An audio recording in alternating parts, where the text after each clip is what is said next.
ওয়ালাইকুম আসসালাম ওয়া রাহমাতুল্লাহি ওয়া বারাকাতুহু। জি, মাসআলা তে ইখতিলাফি,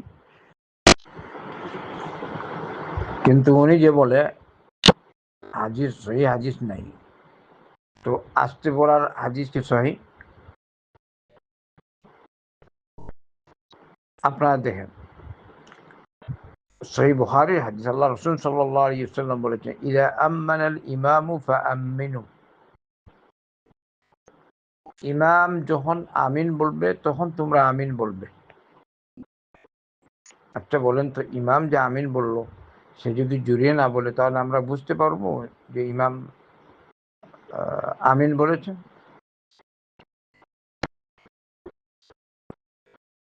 তারা এই করে ধরা বলে লা, এইটা তো ইমাম তো আমিন বলছে, ইযা আমানাল ইমাম ফাআমিনু।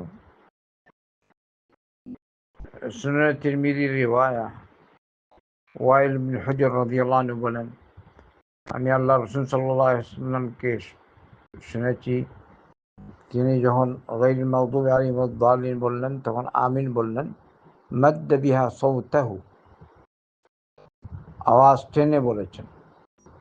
আচ্ছা বলেন তো, আওয়াজ টেনে বলা না আসতে না জুড়ে? জুড়ে। এই হাদিস সহিহ, ইমাম বুখারী রাহমাতুল্লাহ, তিরমিজি, ইমাম তিরমিজি বলছেন, মুহাম্মদ রহমতুল্লাহ, অর্থাৎ ইমাম বুখারী রহমতুল্লাহ আলাইহি এই হাদিসকে আসাহ বলেছেন, বেশ সহি। কারণ ওখানে আরেক রাবি উল্লেখ করেছেন যে আল্লাহ রাসূল সাল্লাল্লাহু আলাইহি ওয়াসাল্লাম আমিন বলেছেন, ওয়া খাফাদা বিহা সাওতাহু, আর তার আওয়াজ নিচু করেছেন। আচ্ছা আপনারা দেখেন, যদি ওর আওয়াজ নিচু করেছেন তাহলে কীরকম আপনি বুঝলেন? যদি নবী করিম সাল্লাল্লাহু আলাইহি ওয়াসাল্লাম আস্তে করতেন তাহলে তো আপনি শুনতেনই না। আমরা যখন আমিন বলি শুনে যায় আস্তে আস্তে বললে, আর যেমন আপনি আস্তে নামাজ পড়লেন, গায়রিল মাগদুবি আলাইহিম ওয়াদ-দাল্লিন আস্তে করে পড়লেন, আমি কি আপনার সেইটা শুনবো? শোনা যায় না সাধারণত। এখানে বলেন খাফাদা বিহা সাওতাহু, যদি ওই হাদিসকে বলা যায় যে সহি, তবুও তো এর দ্বারা প্রমাণিত হচ্ছে খাফাদা বিহা সাওতাহু মানে আস্তে আওয়াজ নিচু করে বলেন, বেদ চিল্লিয়ে বলেননি। সব মিলে আসাহ রিওয়ায়াত যে নবী করিম সাল্লাল্লাহু আলাইহি ওয়াসাল্লাম টেনে বলেছেন, উঁচু শব্দে বলেছেন, এটা সহি। কিন্তু ওই যে অন্য যে রিওয়ায়াত যেটাকে মুহাদ্দিসিনরা দাঈফ বলেছেন আর তারা বলছেন না এটা সহি, তো ওইটাই তো উল্লেখ আছে যে আস্তে করে আমিন বলেছেন। তো আস্তে যদি একদম আস্তে যদি হয়, যদি ইমামের আওয়াজ যদি না শোনা যায়, তো উনি বুঝলেন কীরকম যে আল্লাহ রাসূল আস্তে করে আমিন বলেছেন? ওই ইমামটা সত্য গোপন করছে, তাকে বলবেন আরো ভালো করে পড়াশোনা করেন। এছাড়া আপনি দেখেন হারামাইন শরীফাইন, মক্কা মদিনা, সৌদি আরব যান, প্রত্যেকটা মসজিদ তারা জুড়ে আমিন বলে। মক্কা শরীফ মদিনা শরীফও জুড়ে আমিন বলা হয় না? আপনার আজকেই দেখবেন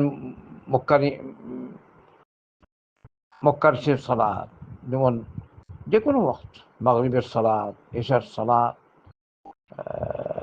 ফজরের সালাত, দেখবেন ইমাম সাহেব গায়রিল মাগদুবি আলাইহিম ওয়াদ-দাল্লিন বলার পর আমিন বলেন, আর সকলে আমিন বলে। এই আমল তো ধারাবাহিক চলে আসছে।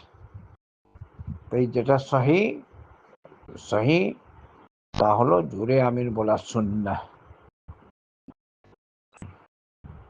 বারাকাল্লাহু ফিক। তো ইমাম সত্যকে গোপন করছে। এমনকি ইমাম আবু হানিফা রাহমাতুল্লাহ হানফি মাযহাবে তারা বলে আসছে। তো ওই হেদায়ার সরাহ ব্যাখ্যা গ্রন্থ আছে একটা, ফাতহুল কাদিরে সাহেব ফাতহুল কাদির আল্লামা ইবনুল হুমাম রাহমাতুল্লাহ আলাইহি, তিনিও ওই তার হেদায়ার সরাহে উল্লেখ করেছেন, ওই যে খাফাদা বিহা সাওতাহু মানে আস্তে করে আমিন বলেন। উনি বলেন যদি সবাই আস্তে করে আমিন বলে তাহলে তো মসজিদ আওয়াজ দ্বারা মুখরিত হয়ে উঠবেই। এছাড়া সহিহ বুখারীতে এসছে ইবনু জুবাইর রহমতুল্লাহ আলী তিনি জুরে আমিন, যে জুরে আমিন বলতেন, আর তার পিছনে যারা চৌর আমিন বলতেন। পরবর্তীতে মসজিদ আওয়াজ দ্বারা, আমিন আওয়াজ দ্বারা মুখরিত হয়ে উঠত।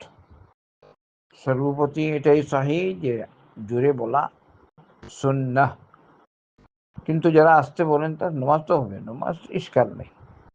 উত্তম হলো জুরে বলা সুন্নাহ। বারাকাল্লাহু ফিক।